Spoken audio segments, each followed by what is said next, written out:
Hustle Report with Jason Malone, presented by Clicks Media. Now here's your host. So I've been spending a lot of time researching the cryptocurrency space, and it's interesting, right? Because I'm just trying to figure out how I don't allow for, or I don't miss out on this obvious revolution that's happening, and how do I make sure that I can appropriately play a part and not be too early with testing this technology and losing a bunch of capital in the process.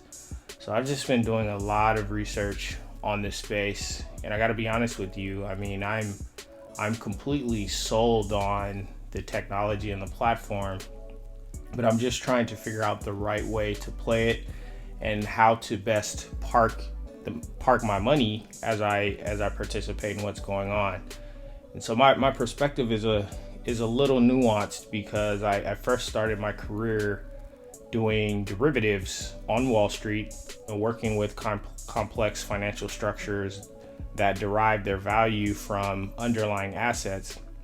And so, you know, it's interesting to see how this new form of currency has evolved and has, you know, really provided a new means of commerce for a lot of people, and it has a lot of amazing new implications that are yet to come about, and will open up many doors to billions of people that have had issues with the traditional financial system, the banking system, and now because of the cryptocurrency and Bitcoin technology, will have the ability to do peer-to-peer transactions and execute commerce directly with that counterparty without having to rely on an intermediary such as a bank to facilitate that transaction. So, you know, that within concept makes a ton of sense to me, and this is why I think the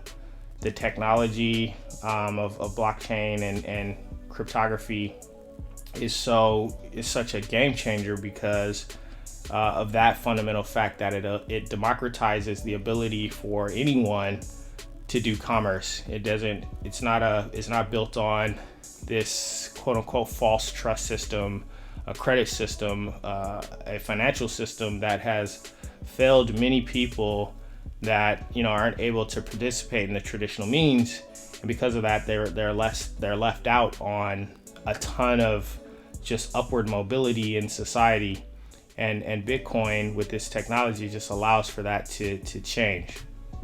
Now there's one use case where, you know, I see something like Bitcoin cryptocurrency having a major impact in solving a major problem in one particular industry.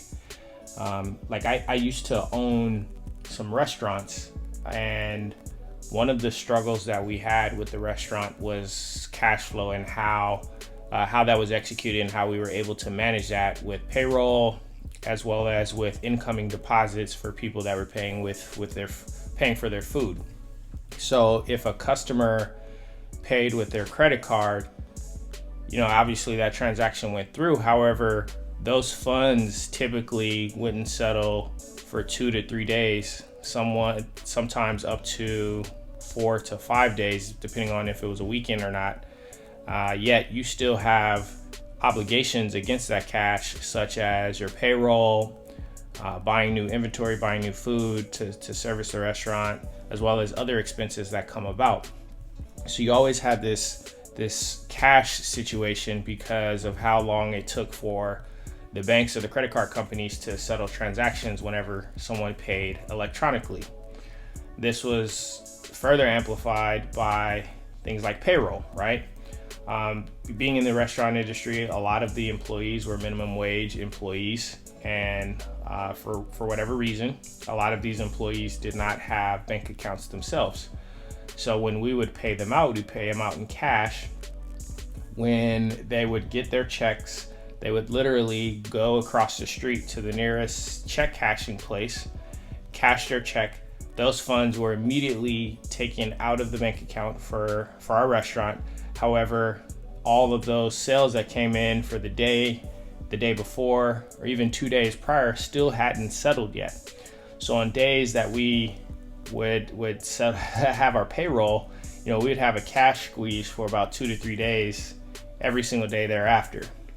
So a technology like Bitcoin, to me, solves that problem, because then you can execute those peer-to-peer transactions. We're able to, in that instance, we would be able to pay out our employees directly via Bitcoin if they're willing to accept that as a payment method. And that transaction would happen instantaneously. And then on the receivable side, if customers were able to pay in Bitcoin or pay with a cryptocurrency, that transaction would also happen immediately and be settled immediately. And we wouldn't have to wait 2 to 3 days for an intermediary to settle that transaction, right? So just that timing aspect, I see that as to being a huge help with companies, particularly companies that do a lot of microtransactions and have thin margins. Saving on all those fees and the timing and the wasting of time with those traditional credit transactions, I see that being a huge solution to that problem. So that's just one example, and there are many use cases just like that where you're removing a lot of the waste, you're removing a lot of the time element, the fees and so forth, to carve back margin for the business, to also help solve a timing of cash flow problem, and to just make frictionless transactions a lot simpler. So there are many things that make this technology super relevant. And I consider myself a layman with this technology. I've been doing a lot of research, but I'm still in my infancy of understanding. I understand it from a economic standpoint and from a peer-to-peer standpoint, but the actual technology elements and how it works can get a little bit complex. But to be honest, that could be said for our traditional credit card system. But I'm admittedly still learning a lot about on the technological side of it.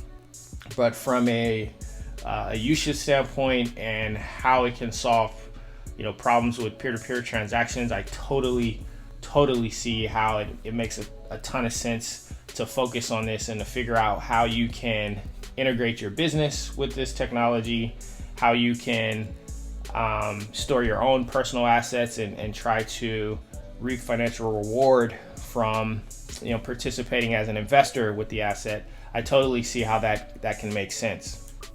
Now, there are a lot of different cryptocurrencies that exist out there, but the two most popular ones are Bitcoin and Ethereum. And so a lot of people are trying to figure out, people that are new to the space, they're trying to understand where they should play. Should it be Bitcoin? Should it be Ethereum? And from all that I've learned, I think it's both. If I had to compare the two, Bitcoin is more of a store of value, a means of exchange, whereas Ethereum is more of a platform through which other companies, other entities can build technology on top of that platform. So comparing it to like other assets, Bitcoin is more like gold as a store of value, and Ethereum is more like oil, where you use it to produce something else. Both have value, but their utility in that value is different. So that's how I would view it, and that's how I invest accordingly. So I'm not giving you any investment advice, but in terms of just thinking through and how to plan out your investment thesis, those are two ways to look at it. Bitcoin is more that means of exchange. It's more of a true currency of sort, whereas Ethereum is the platform through which other entities are building their technology on top of that platform to execute or create other value within society. Now, there are tons of other coins out there that exist, and so my suggestion to you is to do your research, really try to understand the organization that is bringing that cryptocurrency to life. understand how they're creating value, understand how they will continue to create and develop and produce and make the network more valuable, and just what their plans for the future are in general. As with any new technology that comes about, you always have to make sure that you're taking, you're being very keen and diligent with there's a lot of scammers out there and people that are just trying to make a quick buck. And because of that, there's been a lot of negative press that has bubbled to the top to make people very skeptical about this new and innovative technology. So as someone that's dabbling in the space and new to it, just really do your research and just understand what you're getting involved in, and how you want to allocate. These different companies, they should be creating value, and you want to think of it the same way you would if you were evaluating a stock that you're looking to invest in. Like, how is this company creating value in society? Do I think the value that they're creating is sustainable? And do I think that the people at the helm are the people that are participating in this network, where they continue to create and operate in a way that's productive in society? And so you're doing your research and you're doing true fundamental analysis with some technical analysis, but you're really trusting your gut. You're not hopping on trends and get rich quick schemes and things like that. You should be able to make very prudent decisions. Now, I'm going to continue to pay very close attention to this space. One of the things that has really caught my attention is this whole notion with NFTs that has really kind of taken over the news in the crypto space as of recent, just because of some astronomical transactions that have occurred. And so if you're not familiar with NFTs, NFT stands for non-fungible token, and it's basically a token that represents an asset. So it's an element that you can use to represent that you have ownership of an asset that has scarcity. So that asset could be art, it can be a specific item within a collection, it can be real estate, it can be digital property, such as your music or your film production. It can be anything like that. But if that asset has a unique identity, you can apply an NFT to it to basically represent that you have specific ownership of that asset. And so, this is a really cool technology that is, developed and based on the smart contract technology built on the Ethereum network. And so with these different things that are popping up, it's just really, taking the space by storm, particularly in the art sector. You had someone, an artist by the name of Beeple.